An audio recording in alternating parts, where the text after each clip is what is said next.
ولا شغل عن الجنرال سبسكرايب سهل ما هتسنت ولا القالي.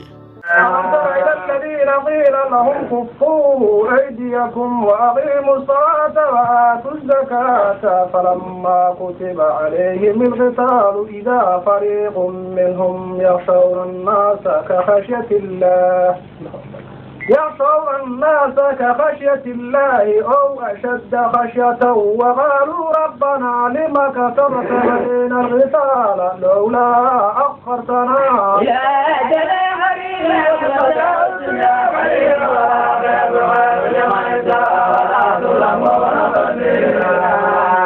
يقاتلون في سبيل الطاغوت ويقاتل أولياء الشيطان إن كيد الشيطان كان ضعيفا. قيل لهم كفوا أيديكم وأقيموا الصلاة وآتوا الزكاة فلما كتب عليهم القتال إذا فريق منهم يخشون الناس كخشية الله أو أشد خشية وقالوا ربنا لم كتبت علينا القتال لولا أخرتنا إلى أجل قريب قل متاع الدنيا قليل والآخرة خير لمن اتقى